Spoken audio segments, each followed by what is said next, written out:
Hello everyone, and welcome back.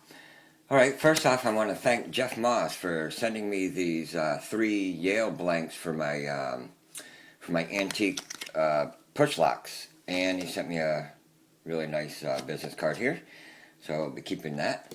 But yeah, thank you very much, Jeff, for sending me these keys. That was really awesome of you. I really appreciate that. I owe you one, my friend. But yeah, if you had seen a couple of my videos, I do have these antique Yale push locks. And yeah, these keys fit real nice, so I'm going to be making a nice key for this one. And if you've seen me pick this lock in video, I believe it was 124, I had made a key, and I had another video, it might have been the one right after video 125, where I reassembled this lock with a key I made. And I made this key from a slag blank, and I'll show you, because of the warding, and I had to thin it out to make it flat. This key is already cracked right in half.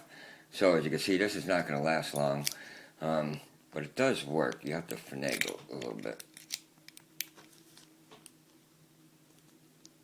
Come on, baby. Usually works a little easier than that. Sorry about that, but it does work. I was almost going to try to fix this a little bit better, that key, but no sense, and it's cracked. And thanks to Jeff, I have a few blanks here. I will be making another key for this lock. But in light of that, because he did send me these keys, I have another antique Yale push lock here that I got from eBay. It's a little different than this one. This one here has the symbol here in the back, where this one here just has Yale front and back. And I did pick a little Yale Junior here that I had. I hadn't put it back together yet because I knew Jeff was sending me some keys, so I want to make a key for this one too. These keys are a little bit longer, but I'll get it to work. I'll just have to shave the tip down a little bit more. But yeah, I was pretty impressed with the pins that are in these locks. This one here, I guess you could say maybe these are from back in the day. These would be standard Yale pins. They are serrated, but I guess maybe that was pretty standard back then, because both this lock and the other one that I picked here, and these two here, I'm thinking this little Yale Junior, because I call it Junior. It is a little smaller, but it's still a 4-pin. This is a 4-pin lock too. But this one here has the same symbol, or their symbol here on the back. So I'm thinking this lock is probably from the same time period too. But the pins were definitely different than this one. This one here, if you go back to video 124, you'll see I was pretty impressed with the drivers in this lock. It had very tiny spools, serrated spools in it. And from back then, I can't imagine how they even made those. But this one here, I was really impressed because it was really weird. Chamber 4, you can see how much larger that key pin is. It's a lot larger in diameter than the rest of the pins. And the one thing I did notice in this lock here, even in chamber 4 here, be this one here, this way, that hole is still exactly the same size as all the rest of the holes. So there's no way that key pin could have went up into this Bible. So I'm thinking you just had to push it right up to the shear line, and it would have pushed that the driver pin to the shear line anyways, because it can't go any farther. There's no way that key pin was going to fit up in that hole. But this other vintage Yale lock, and I got to stop babbling here. I'm going to be sending this one off to Randy Perkins. He watched me do these couple of videos, and he had mentioned to me he had one of these, but it wouldn't open on him, I guess, and he kind of wished he still had it to play with. So I told him I was going to send him this one. But now that I have these keys and everything, I actually want to pick this lock, because I am curious to even see what's in this lock. I'm sure there's probably spools maybe in this one too or something, because it is bigger like the other one. So either that, I might have all standards, but I want to try to pick it, and I do want to make sure it works. And I am curious to see if it's going to open too, and it is freed up, so it should open up. I got pretty good with picking these locks, so I'm going to see if we get this one open. I'll open it up real quick, because I want to see the pins, actually. I am curious. I wasn't going to pick this one, but yeah, Jeff was kind enough to send me those keys, so we are going to try to get this one open. At least Randy will know if it works or not, and well, we'll be able to take a look at these pins anyway.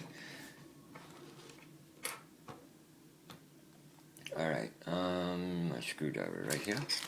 Now these locks here, if you haven't watched me pick one of these yet, you have to tension these from the bottom, because these are push locks. You can see the top of that core there where it's moving.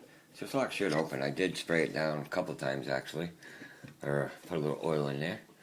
Alright, I'm going to go with my Tron here. It's a nice strong pick, and these pins, when they lock up, they do lock up.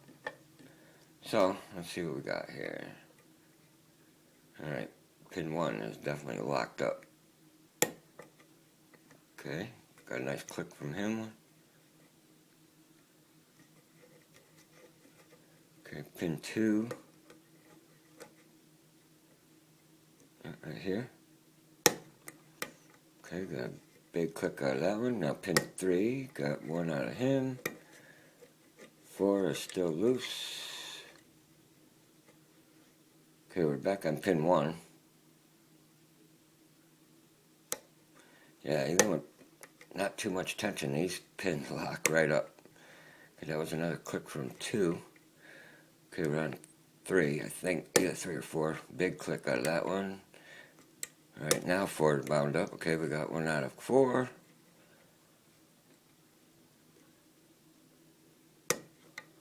That was 3 again. 2. 1. Back to 3. Big click from 3, back to 4. Yeah, so there's a lot of clicks in these, like serrated pins.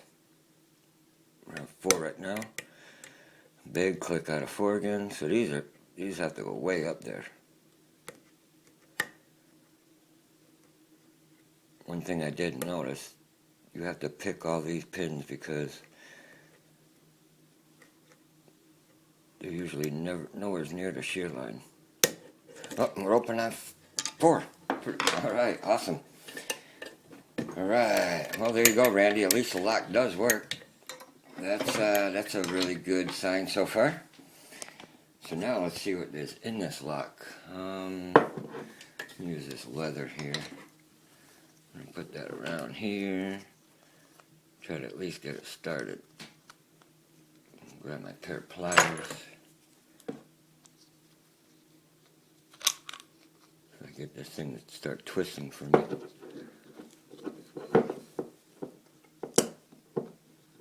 Usually tight at first, and then once I start going, they'll go. I think we're moving. Yes, we are. Yes, we are. Alright. We are going to get this one apart, because I am interested in what is in these locks. And they're dirty, as usual. Got my pinning tray here. Alright, we gotta move this spring. This is the spring that holds the shackle, and it springs it. It gives it its spring tension here. It's just, let me see. This is a little one from the other one, but that's what it looks like. Looks just like that. It's curved at this end. Goes around the shackle. And, yeah, this here has a little dimple on it. It puts the pressure on it. Pretty decent design. And it does work, so... Alright, I think we are loose, yep. Grab a follower here. And I believe the key pins are up. I hope. Yes, they are. Alright. Okay, I could already see this one here. Very dirty. It's actually like that little one. The core has another very large key pin in 4. Yep, there it is. These, they're a little worn out. Look at how oblong they are, and they're going oblong this way because it's a push lock. But if this one is 100 years old, you could expect that. And it's very worn too. I could feel it here on the side. That is pretty worn. I feel those little ridges. But yeah, let's see what we got here. Oh no, these pins are dirty. I can clean this off a lot easier than that mat. Let me put them here. One. Looks like they have those serrations on them again. I think those were standard. Tap this here. Come on. I did oil this up pretty good. Yep, key pin 2. Looks like it has some little serrations on it. This one definitely. And 4 is probably like the other one, smooth, but very large. Very weird. Yeah, that is a large key pin. Let me try to wipe these off a little bit. Then I'll actually put them in here. That's 3. This one is 2. Number 1. And number 4. Alright, well let's see what we have up here. We're going to go this way, so we start with pin 1. Focus that. Come on. Alright. Let's see what we have up here. Now if you, like I said, if you watch video 124, when I opened up the other one, it definitely had some spools. I think they were all spools in the top. That key pin is, or that driver's way in there. Yep, looks like we have another spool.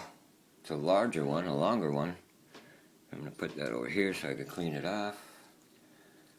Alright, pin 2.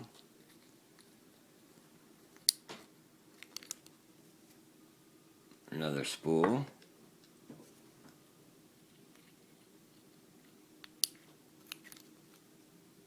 And another spool. They all look the same, look like serrated spools. Yep, and another spool. So, we have all spools up top again.